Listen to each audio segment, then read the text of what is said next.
Housing is about to become a lot more expensive with the expiration of Title 42 on May 11th. What the hell is Title 42 anyway? Well, in the nutshell, it gives the government the power to send immigrants back if they believe they have some huge risk of infectious disease spreading it to, Americans. So I'm not really political leaning either way. I'm pretty neutral, but Biden is making a huge mistake right now, opening these borders and getting rid of Title 42. We're already in a housing crisis in terms of affordability. It's going to get so much worse if we start to let, essentially 1 million people per year start to move into the U.S. when we're already short, 5-6 million housing units across the nation. And with zoning regulations near the border and different border towns across the country, we're not going to build our way out of that. If you guys don't know already, I'm like probably 45 minutes away from Mexico. I do live in Arizona, southern Arizona. So it does affect me a bit. I've seen immigrants crossing in these mountains before, just to throw that out there. Now, although in 2020, this Title 42 was implemented to essentially prevent the spread of infectious diseases, I do think it was in a way implemented as well for other reasons. There are crime, resources, multiple reasons. Greg Abbott, the governor of Texas, he's also publicly stated that Americans, they can't take Joe Biden's open border policies for 4 more years. I totally agree. It affects us in many more ways than we think, our everyday life. So how does Title 42 expiring and immigration put upward pressure on home prices? Well, it's pretty simple, folks. These people need a place to live, right? And so you see them stacked up in tents. Do you think they want to live in those tents forever? Eventually, they're going to have enough resources to get themselves into a home. Most of the time, it's probably going to be a rental starting out until they build enough savings to afford to buy a home and or get their citizenship. In 2017, there was a paper released by the Journal of Housing Economics titled Immigration and Housing, a Spatial Econometric Analysis.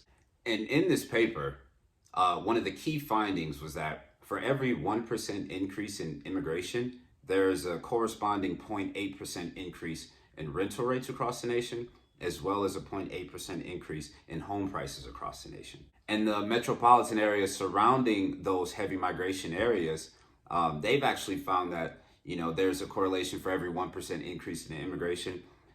There's a 1.6 or something like that, essentially a 1.5% spike in rental rates and a 9.5% spike in home prices.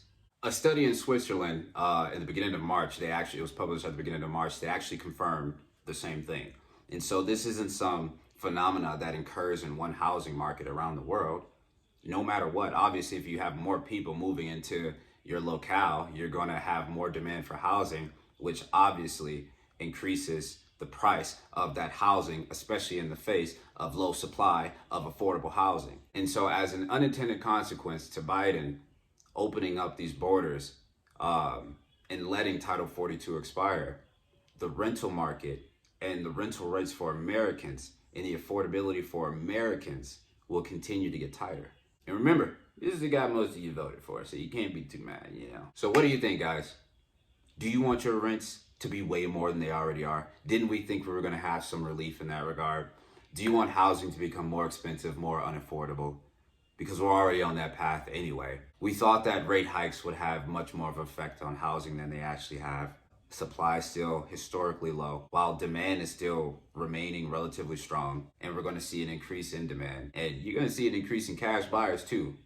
You got to remember, a lot of people coming over, they will be from the cartel, so they will have cash to drop on a new home if need be. Like I said, personally, I'm not going to be making political videos in the future by any means, but when something's this damn dumb, I got to call it out. And nothing makes you more political than having someone in office that you don't jive with or that you don't like. But anyway, guys, I hope you enjoyed. If you want more content like this, let me know in the comments. Let me know your thoughts as well on Title 42 and the expiration of it on May 11th.